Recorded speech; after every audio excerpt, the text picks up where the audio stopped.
sebagaimana yang maklum bahwa kullu bani Adam khata' wa khairul khata'ina tawwabun. Setiap anak Adam itu pasti melakukan salah. Pasti.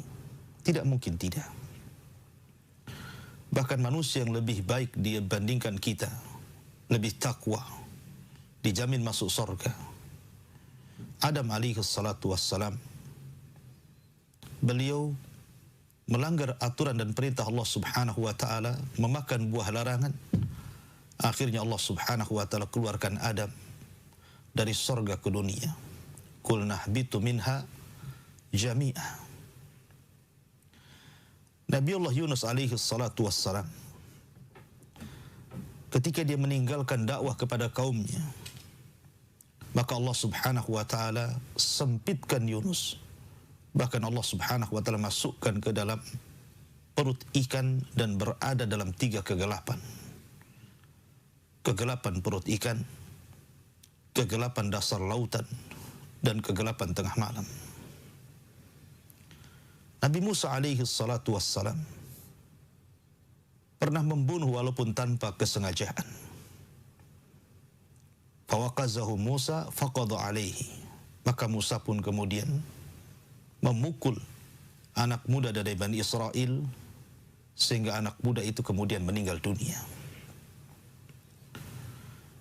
Bahkan Nabi sallallahu alaihi wa ala alihi wasallam sampai Allah subhanahu wa ta'ala firmankan kepadanya, ya ayyuhan nabi lima tuharrimu ma ahallallah. Wahai Nabi, kenapa kau haramkan apa yang Allah subhanahu wa ta'ala halalkan? Ketika dia berjanji untuk tidak meminum asal hanya karena mencari keridhaan istri-istrinya. Siapapun kita, baik terjerumus kepada dosa besar atau terjerumus kepada dosa kecil, manusia itu tabiatnya pasti melakukan dosa, melakukan kesalahan. Dari situlah Allah subhanahu wa ta'ala tidak pernah menutup pintu taubat. Sebab kalau seandainya manusia bukan tabiatnya melakukan dosa dan bukan tabiatnya melakukan kesalahan, tentu Allah subhanahu wa ta'ala sudah menutup rapat-rapat pintu taubat bagi manusia.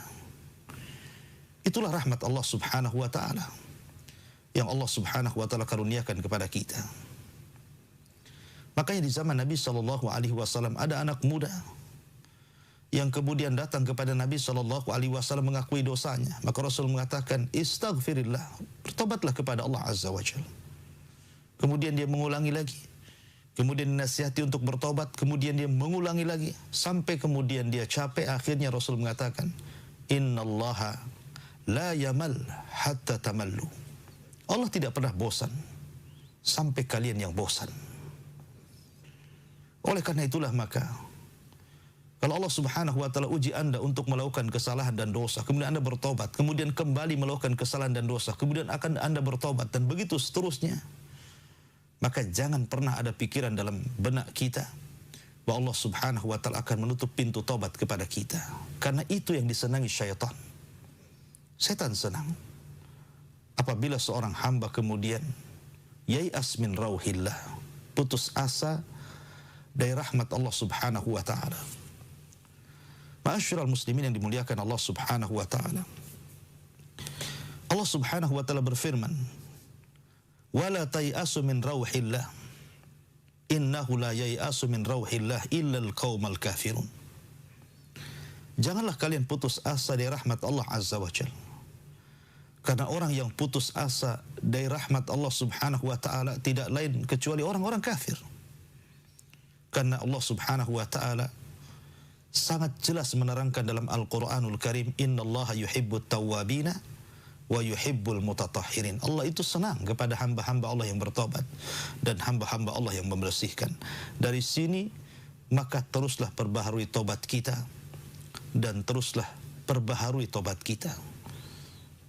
Karena orang yang tidak pernah memperbaharui tobatnya akan mengeraskan hati. Dan apabila hati keras akan sulit untuk menerima tobat.